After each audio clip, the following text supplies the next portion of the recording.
Well, today on our Tech for Business podcast, we're in week 3 of our Cybersecurity Awareness Month, which is pretty exciting. We're talking about smishing today, which I did not know was a term. Nate, our Director of Cybersecurity, joins us. And Nate, what the heck is smishing? Yeah, yeah, it's funny. I think security people just always need to think of a next term to use for something. Sure. Right? It's like marketing teams. They always have to try and rebrand something just because they need more work to do, right? Oh, Um, yeah. we'll go pick on Microsoft's marketing team with the whole Intune, Entra, Oh, yeah. endpoint manager back to Intune. Again, they needed to justify that budget somehow, but. Yeah, so for smishing, what it is it's SMS phishing, so text message phishing essentially. So it can come in a lot of different flavors. So maybe we'll just jump right into that. Um, Mhm. Text messages, we get them all the time, right? We're always talking to our friends, so that we know that your phones are the easiest way to consume data. We're always looking at them, and threat actors know that as well, right? So we'll still get massive amounts of email spam, but how do you get directly to the user any point during the day? Text messages. Um, Mhm.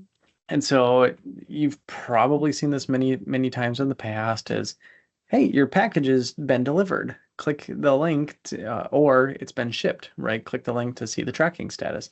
Or I'll go pick on probably a good example with the timing right now is we are 20 some days away from the election. So with that being said, you're probably seeing a big influx of text messages related to the campaigning. Now, maybe some are legitimate, trying to give you info about, one particular campaign or the other. But at the same time, there's also going to be attempts to collect data about you, or maybe, bank accounts, or hey, make a donation to a Yeah, campaign, log in with your bank account, and then they'll siphon money off. So a lot of different forms that it can come in. But the premise is text messaging and some type of nefarious intent to collect data, steal money, whatever that looks like. for sure. I have not dug into any type of like spam laws for, SMS texting and things like that, but I imagine if you don't sign up for it, then you probably shouldn't expect a text from whatever that is. So, speaking about the election, if you didn't sign up to get information about X, Y, and Z, you probably can assume that Yep. that's a phishing text.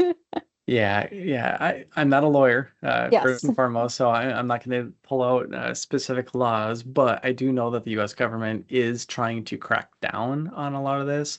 So the FTC did just, sorry, FTC and FCC, both I know are kind of tied into this. I think the FCC is the one that was really trying to crack down on voice spam, right? And Mm, working with the carriers to crack down on it.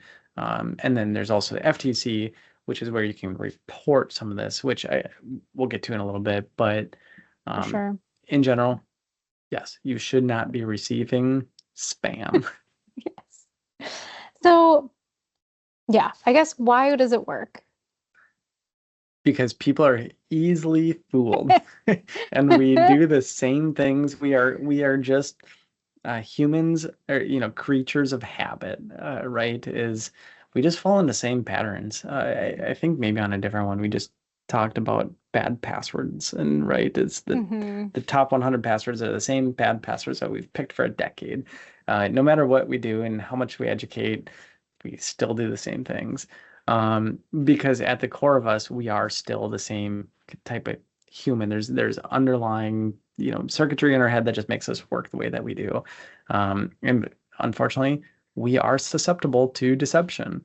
Um, so yeah, kind of going back to, things to consider is uh, when we're taking a look at the emotional response to something, right? We have kind of the center of our brain is going to be tied to more of the auto stimuluses, and we kind of get into the emotional response of things, and then we start building out to the logical response. Um, Now, what that means is, what's the first thing to kind of fade away when we're either under pressure, we're stressed, um, whatever is happening is logic. Yeah. And then we start interacting mainly with the emotional side of ourselves. And so when we are taking a look at that is, um, you know, threat actors are trying to get that sense of urgency, like you had mentioned, is when we do that, we go, oh, I just need to get something done and move on, right? And you've kind Mm-hmm. of broken that logic a little bit, said, there's someone is waiting on me. Or there's been text messages out there. This one's more common with phone calls, but text messages for, hey, Grandpa, I'm in jail, or I'm, messaging you from the jail payphone, or maybe not payphone, but the phone service. Can you send me $200 so I can post bond or bail? Those are examples where now you're talking to the elderly and they have an emotional response because they don't want their grandchild, maybe their favorite grandchild, stuck in jail, right? They were so sweet and helped them weed the garden last weekend or something, right? For Um, sure. so that's why we tend to fall for it. I would say smishing, specifically, maybe we also add on a component of distraction, right? Mm, Usually, if we're sitting at the computer, we're maybe a little more focused on the task in front of us.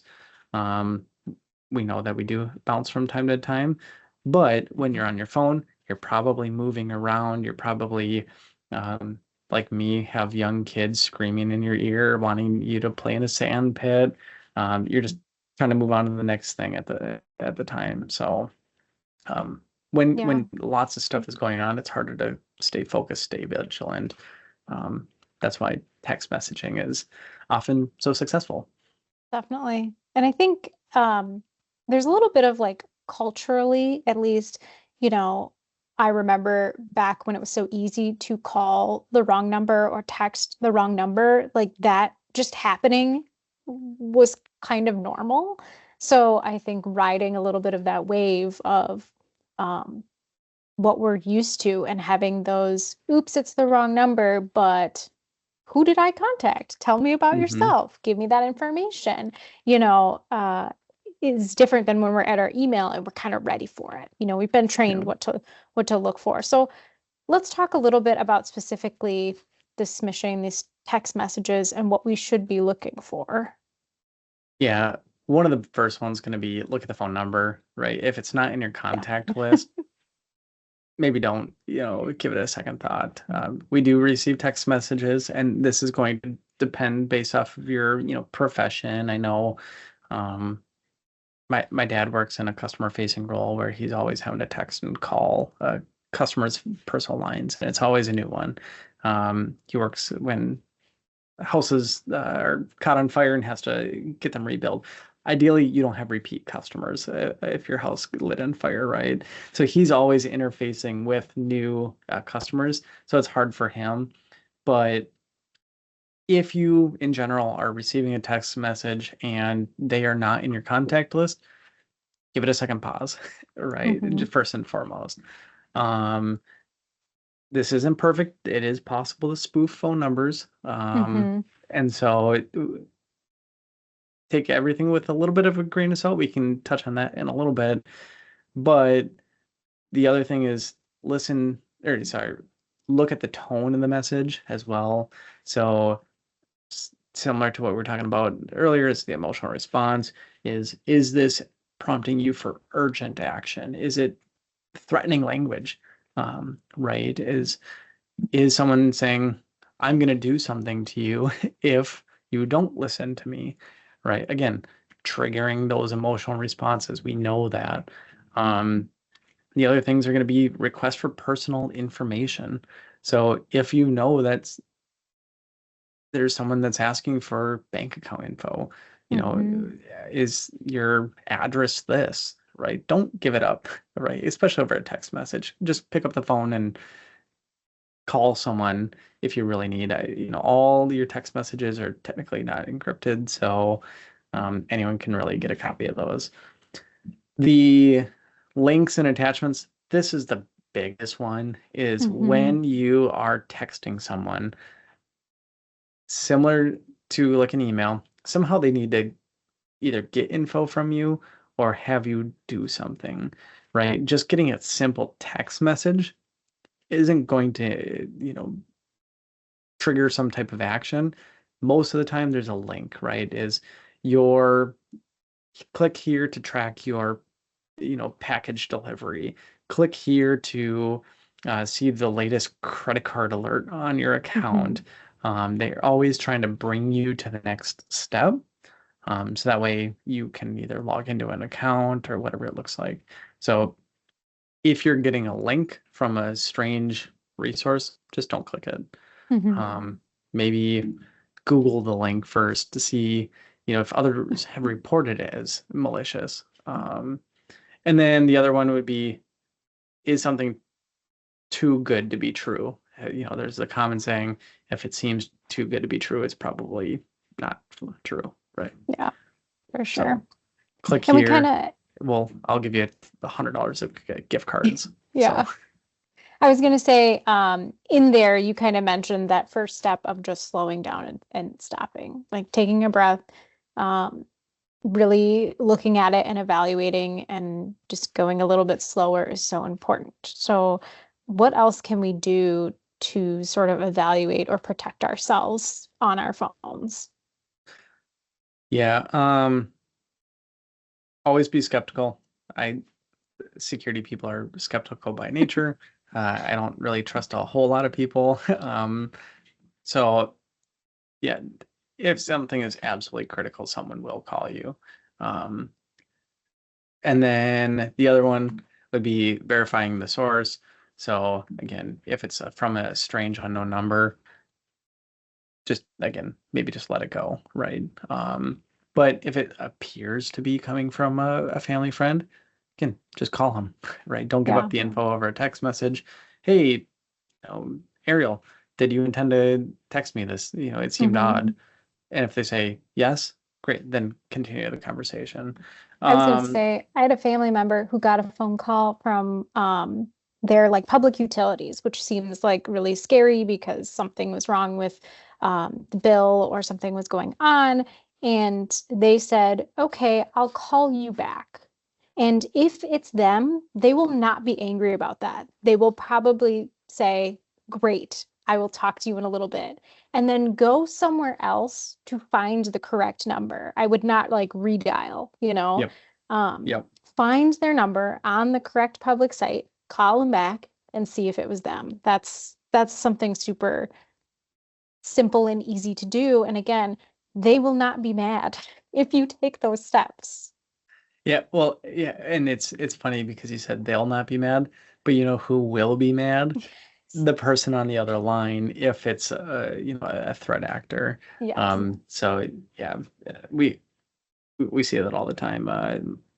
I'll give an example because my grandma's no longer here, but she had the fake Microsoft call, right? Mm. So she said, "Okay, I'm gonna go take this to the Microsoft store." And I'm gonna see if something's actually wrong. They're like, no, no, no, no, no, you cannot do that, right? We need to address this now. She's like, Yes. no, I'm gonna go to the store and I'll get it taken care of. Thank you, right? I'm not good on the phone.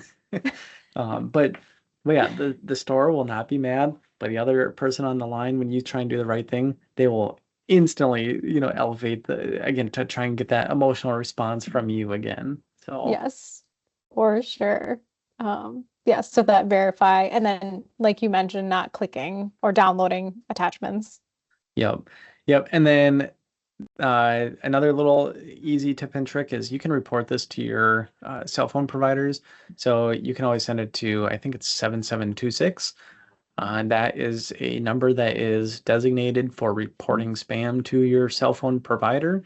And then alternatively, you can always go to reportfraud.ftc.gov and go to their online web form and submit a complaint as well. So, and right before this, I was playing around with their podcast or with their form. One of the really interesting things that I saw was when you go to submit the type of problem, they have an option for just an annoying phone call. I thought that was kind of funny. Is Just so you it's know. like someone's impersonating me, it's a health concern, it's a internet, just an annoying phone call. Just annoying. So They're just annoying. So I yeah, know on Apple they have like a specific report button. Is that just as good? Is that just as valid as these other methods? to be honest, I don't know. I just delete them. Possibly. I Report imagine it's their text. version of the 7726. I I don't know if it goes to Apple for them to Sure. investigate. Again, or Android. I don't think those go to your carrier. So Sure. maybe use the Interesting. 7726. Yeah. Um, again, or just delete like I Yeah. do. So usually they Hmm. don't text back. The other thing, so this is more of an Apple thing. I haven't played around with, Android or anything like that. But Apple did release what they call the contact key verification. Um, so if you are an iOS user, I think 70% of the US is at this point, there is deep in your settings, I believe on your iCloud settings. I think communication. It's somewhere in your iCloud settings, but take a look at contact key verification. There is the ability to verify users, and if that key ever changes, it'll notify you.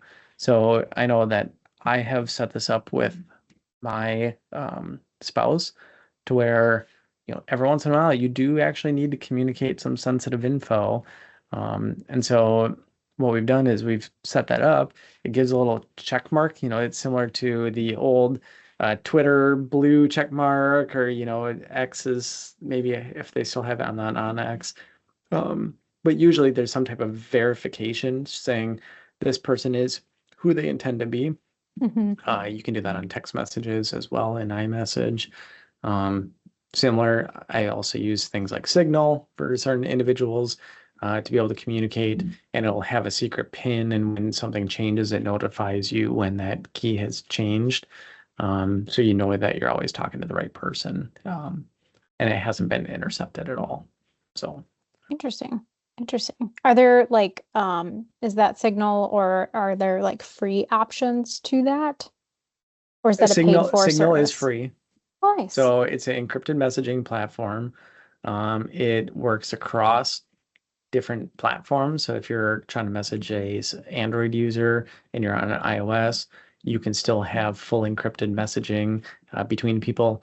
The problem with text messaging applications is you have to have some type of adoption on the other end.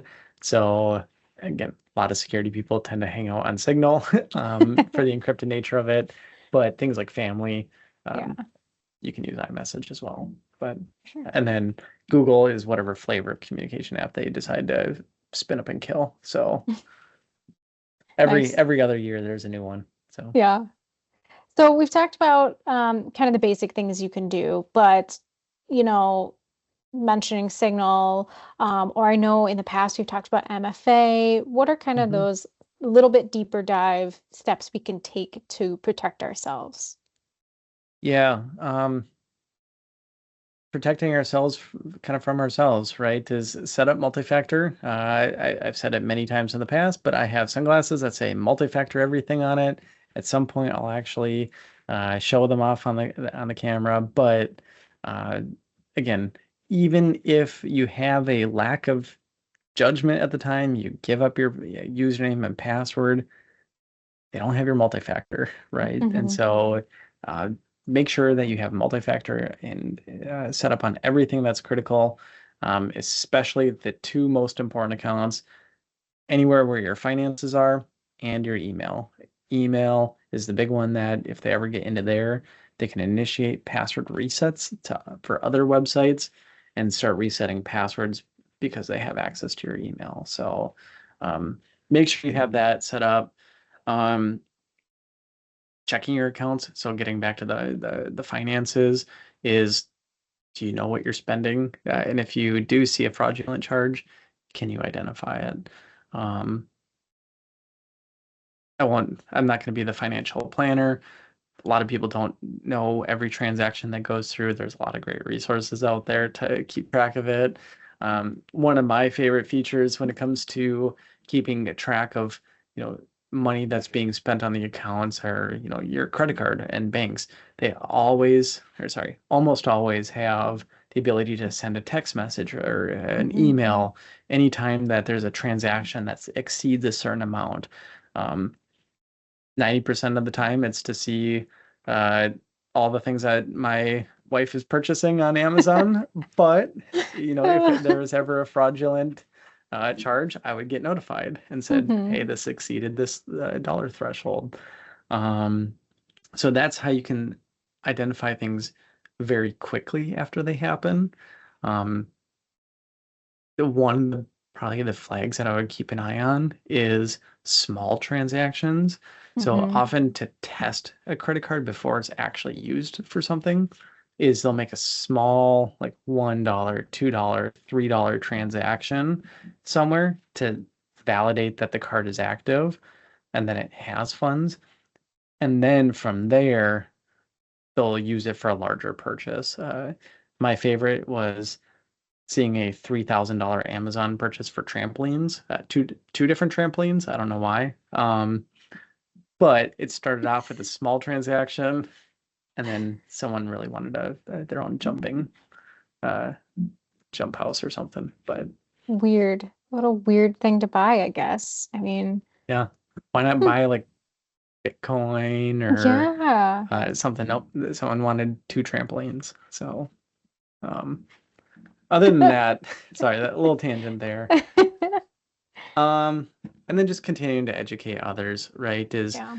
when it comes to, I know this is a business podcast, Hmm. there's not a lot your employer can do when it comes to smishing, right? They'll educate you, say just delete it, just move on, right? But in Hmm. terms of like we're used to our employers being able to do, email filtering and cut out a lot of the spam. We can't really do anything with your personal text messages. Again, this gets back to the phone providers. Um, Oftentimes your phone plans are not even tied to your employer at all, right? There's nothing we can really do. And so Yeah. education is the biggest thing. So tell others about it, share this podcast. Um, Yeah. all we can really do is say people are susceptible to emotional um, attacks, right? And Hmm. everyone's trying to elicit some type of info from us, bank accounts, anything where there's data to make or money to make, Hmm. whether it's data or direct access to an account. For sure. As we wrap up here, I'm interested a little bit about the future because businesses, again, we're mostly a business podcast. Obviously, we want you to be safe at home as well. But a lot of times, businesses are asking people to use their personal devices. Do you think there will be more security tools or security requirements or training that businesses will be providing to their employees specifically about their devices? What does that future sort of look like? Yeah, there's two parts of it. The security person that has the controls that we could put in place, and then the other part of um, I wish that they could just be properly segmented forever, right? So Yeah. maybe I'll take it kind of two parts is um, managers. If you have employees, try not to text your employees about work-related stuff to their personal side of things. I am in the camp of personal communication methods or mediums are for personal communication. Work is for work. So if I need something from one of my employees, it's going to be instant messaging or Hmm. a phone call, or an email. Text messages, I don't want to bombard them. Again, I also think there's a delineation that should be made of when you're off of work, you're off of work. Um, I might need something. If something is truly an emergency, I'll call you. I'm not going to text you, right? And that can help out with some of that education, right? Is don't blur the lines intentionally. In terms of security controls, we already see some of this coming down the pipeline. So we already know that mobile device management solutions are out there today. Oftentimes they're just used to say, if the device is lost or stolen, can we automatically like wipe it remotely, right? Hmm. And maybe just the corporate data, leave the rest of the phone. Or up in the more advanced sections, we do see internet, inspection for mobile traffic. Most of the time, especially in the small businesses, we don't really see that.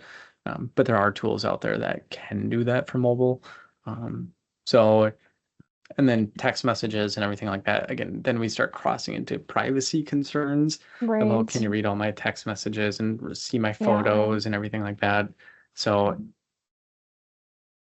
unless it's a corporately owned Hmm. phone, again, I don't want your data, right? I don't want to see that level of detail on your personal phone.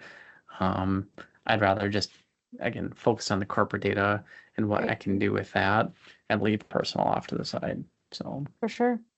It's interesting. I mean, I think it'll be interesting to come back to this in maybe a year or two and see if things have really changed because I don't think that this smishing is going to go away. I think it's probably going to get a little bit more in the I, coming days. unfortunately, with how slow the US has moved with text messaging, I don't see it going anywhere. We are one of the last countries that really truly uses text messaging all over the place.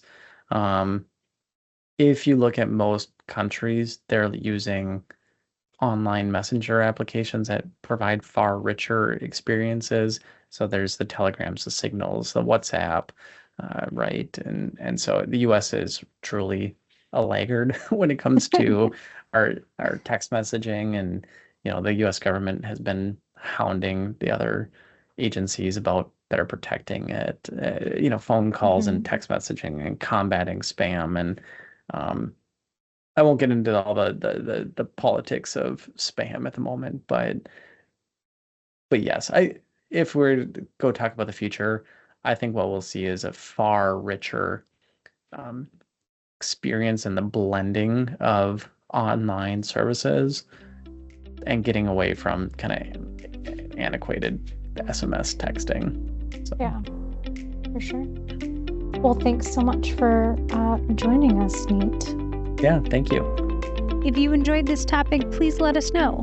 Like, subscribe, or reach out to us at info@cit-net.com or head out to our website, cit-net.com/podcast. We'll be back next week with an all-new episode.